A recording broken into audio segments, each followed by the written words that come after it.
ನಮಸ್ಕಾರ ಎಲ್ಲರಿಗೂ. ನಾನು ನಿಮ್ಮ ಪ್ರೀತಿಯ ರಾಯಚೂರು ಹುಡುಗಿ. ತಮಗೆಲ್ಲರಿಗೂ ಅಮ್ಮನ ಅಡುಗೆ ಮನೆ ಕಾರ್ಯಕ್ರಮಕ್ಕೆ ಹೃದಯಪೂರ್ವಕ ಸ್ವಾಗತ. ಇವತ್ತಿನ ಸ್ಪೆಷಲ್ ರೆಸಿಪಿ ಏನಪ್ಪ ಅಂದರೆ ತುಂಬ ಸಿಂಪಲ್ ಆಗಿ ಹಾಗೆ ಟೇಸ್ಟಿಯಾಗಿ ಆರೋಗ್ಯಕರವಾದ ಸ್ನ್ಯಾಕ್ಸ್ ರೆಸಿಪಿ ಯಾವ ರೀತಿ ಮಾಡೋದು ಅಂತ ನೋಡ್ಕೊಂಡು ಬರೋಣ.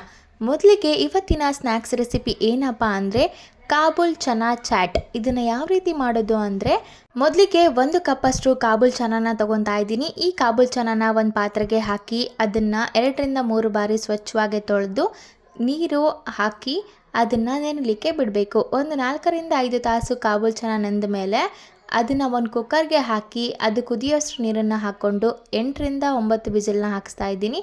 ಅಂದರೆ ನೋಡಿ ಕಾಬೂಲ್ ಚನಾ ಎಷ್ಟು ಸಾಫ್ಟ್ ಆಗಿದೆ ಅಂತ.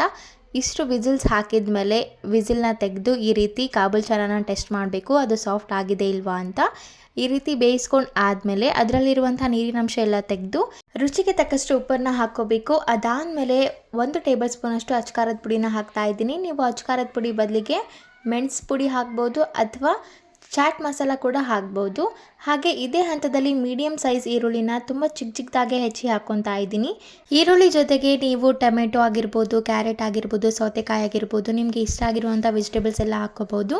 ನಾನು ಜಸ್ಟ್ ಈರುಳ್ಳಿ ಮಾತ್ರ ಹಾಕ್ತಾ ಇದ್ದೀನಿ. ನೋಡಿ ಇದೆಲ್ಲವನ್ನು ಹಾಕಿ ತುಂಬ ಚೆನ್ನಾಗಿ ಕಲಿಸ್ಕೋಬೇಕು. ನೋಡಿ ಎಷ್ಟು ಸಿಂಪಲ್ ಆಗಿ ಹಾಗೆ ಟೇಸ್ಟಿಯಾಗಿ ಆರೋಗ್ಯಕರವಾದ ಕಾಬೂಲ್ ಚನಾ ಚಾಟ್ನ ರೆಡಿ ಮಾಡ್ಬೋದು ಅಂತ. ಇದಾಗಿತ್ತು ಇವತ್ತಿನ ಸ್ಪೆಷಲ್ ರೆಸಿಪಿ. ಈ ರೆಸಿಪಿ ನಿಮಗೇನಾದರೂ ಇಷ್ಟ ಆಗಿದ್ದರೆ ಅಮ್ಮನ ಅಡುಗೆ ಮನೆ ಯೂಟ್ಯೂಬ್ ಚಾನಲನ್ನು ಲೈಕ್ ಮಾಡಿ, ಶೇರ್ ಮಾಡಿ, ಕಮೆಂಟ್ ಮಾಡಿ. ಹಾಗೆ ಅಮ್ಮನ ಅಡುಗೆ ಮನೆ ಯೂಟ್ಯೂಬ್ ಚಾನಲನ್ನು ಸಬ್ಸ್ಕ್ರೈಬ್ ಮಾಡಿ. ಧನ್ಯವಾದಗಳು.